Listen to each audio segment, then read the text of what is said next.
Effect तो हमने draw कर लिया, लेकिन इसको ड्रॉ करने के बाद हम क्या करेंगे, इसका एग्जैक्ट यूज क्या है हमारे लिए, तो हम इसको डिफरेंट तरह से यूज में ला सकते हैं। अगर हम ट्रांसफॉर्म पैनल को यूज करें तो उसकी मदद से हम डिफरेंट बैकग्राउंड बनाने के लिए इसको यूज कर सकते हैं। मैं यहाँ से इफेक्ट मेन्यू में आऊं और इफेक्ट मेन्यू में आकर डिस्टोर्ट एंड ट्रांसफॉर्म पे आकर यहाँ से ट्रांसफॉर्म पे क्लिक करूं तो मेरे पास ये पैनल आता है। यहाँ से हम इसकी कॉपीज डिसाइड कर सकते हैं कि हमने इसकी कॉपीज कितनी लेनी है। तो अगर मैं यहाँ से इसकी कॉपीज की तादाद 30 रखती हूँ और यहाँ से इसका एंगल चेंज करूँ कि मुझे किस एंगल पे इसको रोटेट करना है, तो मैं यहाँ से इस एंगल को चेंज करके 15 कर देती हूँ और यहाँ से प्रीव्यू ऑन करूँ तो आप देखें इस तरह से ऑब्जेक्ट मेरे पास आ रहा है। ये रोटेट होकर 30 कॉपीज इसकी आई हैं और इन कलर्स के साथ ये इस तरह से रोटेट होके आ रहा है।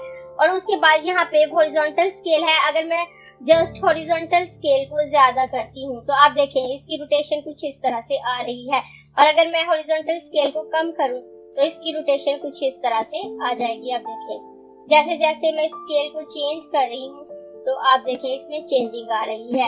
इस तरह से भी आप डिफरेंट इफेक्ट क्रिएट कर सकते हैं। उसके बाद यहाँ वर्टिकल स्केल है।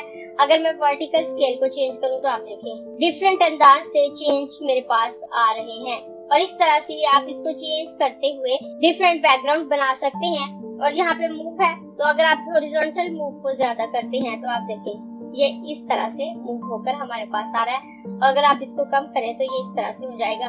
और यहाँ से वर्टिकल मूव है, आप वर्टिकल मूव को भी कम ज्यादा करके डिफरेंट इफेक्ट क्रिएट कर सकते हैं। आप देख सकते हैं ये इफेक्ट कुछ इस तरह से आया है। मैं इसको वापस रीसेट कर देती हूँ। मैं यहाँ पे इसको 100% कर देती हूँ तो आप देखें ये सिंपल रोटेशन हो गई। मैं यहाँ से इसको मूव करके भी चेंज कर सकती हूँ, या मैं यहाँ पे सेलेक्ट करूँ और अप एरो की क्लिक करूँ तो आप देखें ग्रेजुअली चेंज मेरे ऑब्जेक्ट में आ रहा है। और अगर मुझे ये इफेक्ट अच्छा लग रहा है और मैं इसे अपने बैकग्राउंड में यूज करना चाहती हूँ तो मैं यहाँ से ओके कर दूंगी। ओके करने के बाद मैं शिफ्ट के साथ इसके साइज को छोटा कर देती हूँ। अब मैं यहाँ से रेक्टेंगल टूल लूंगी और एक रेक्टेंगल यहाँ पे क्रिएट कर लेती हूँ। रेक्टेंगल क्रिएट करने के बाद मैं यहाँ से इसमें रेड कलर फिल कर दूंगी। रेड कलर फिल करने के बाद मैं यहाँ से सिलेक्शन टूल लूंगी और इसको उठा कर मैं इसके ऊपर रख देती हूँ। अब ये बैक में चला गया है और मैं इस पे क्लिक करके अरेंज ऑप्शन पे आऊंगी और इसे ब्रिंग टू फ्रंट कर दूंगी। और अब मैं शिफ्ट के साथ इसके साइज को थोड़ा सा बड़ा कर लेती हूँ। तो अब आप देखें इसमें कुछ इस तरह से इफेक्ट आ रहा है। और अब मैं अगर इसके कलर्स को चेंज करती हूँ, मैं यहाँ से इस बॉक्स को सिलेक्ट कर लूंगी। बॉक्स को सिलेक्ट करने के बाद अब आप देखें जैसे जैसे मैं इसके कलर चेंज करूंगी ये इफेक्ट चेंज होगा, क्योंकि फ्लेयर ट्रांसपेरेंट होता है। आप जो कलर इसके बैकग्राउंड में फिल करेंगे उसी के मुताबिक इफेक्ट इसमें आएगा।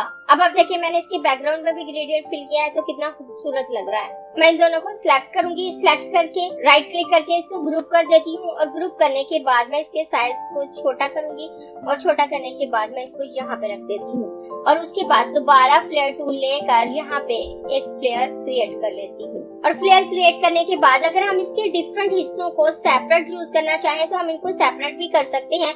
मैं इसको सिलेक्ट करूंगी। सिलेक्ट करने के बाद मैं यहाँ से ऑब्जेक्ट मेन्यू में आऊंगी। ऑब्जेक्ट मेन्यू में आकर यहाँ से एक्सपैंड पे आकर एक्सपैंड पे क्लिक करूंगी और यहाँ पे ऑब्जेक्ट रहने दूंगी। फिल और स्ट्रोक में से कलर हटाकर यहाँ से ओके कर दूंगी। अब ये एक्सपैंड हो चुका है। उसके बाद मैं इस पे राइट क्लिक करके यहाँ से इसको अनग्रुप कर दूंगी।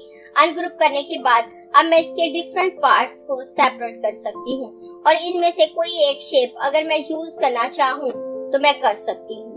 मैंने इसके डिफरेंट पोर्शंस को सेपरेट कर दिया। आप इसमें से किसी भी शेप को यूज कर सकते हैं। इसके अलावा अगर आप किसी इमेज पे लेंस फ्लेयर इफेक्ट क्रिएट करना चाहते हैं तो इस ऑप्शन की मदद से वो भी कर सकते हैं। मैं अपने दूसरे डॉक्यूमेंट पे आ जाती हूँ जहाँ मैंने ऑलरेडी एक इमेज ऐड किया है और उसकी एक कॉपी ली है। तो मैं यहाँ से रेक्टेंगल टूल लूंगी और एग्जैक्ट इस इमेज के साइज का रेक्टेंगल मैं इसके ऊपर ड्रॉ कर लेती हूँ। ड्रॉ करने के बाद मैं यहाँ पे आऊंगी और इसमें ऑरेंज कलर फिल कर दूंगी। और ऑरेंज कलर फिल करने के बाद यहाँ से विंडो मेन्यू में आऊंगी और यहाँ से ट्रांसपेरेंसी पैनल को ओपन करूंगी। ये यहाँ पे ट्रांसपेरेंसी पैनल है। शिफ्ट कंट्रोल F10 इसकी शॉर्टकट की है। अगर मैं इस पे क्लिक करूँ तो ये पैनल मेरे पास ओपन हो जाता है और यहाँ से मैं शो ऑप्शन कर लेती हूँ। यहाँ जहाँ पे ओपेसिटी शो रहा है उसके साथ मुझे ब्लेंडिंग मोड शो हो रहे हैं। अगर मैं इस पे क्लिक करूँ और क्लिक करने के बाद यहाँ पे ये सेकंड लास्ट पे कलर ऑप्शन है, इस पे क्लिक कर दूं तो मेरे इमेज का कलर कुछ इस तरह से हो जाएगा। मैं ट्रांसपेरेंसी पैनल को क्लोज कर देती हूँ। अब आप देखेंगे हमारा इमेज बिल्कुल वैसे नजर आ रहा है जैसे इवनिंग टाइम में चीजें नजर आ रही होती हैं। और अब अगर हम चाहते हैं कि हमें इसके बैकग्राउंड में थोड़ी सी लाइट नजर आए जैसे डूबते हुए सूरज की लाइट होती है, तो उसके लिए हम इस फ्लेयर के सेंटर हैंडल को यूज कर सकते हैं। मैं अपने पहले डॉक्यूमेंट पे आऊंगी तो ये फ्लेयर टूल का सेंटर हैंडल है जो हमने सेपरेट किया था।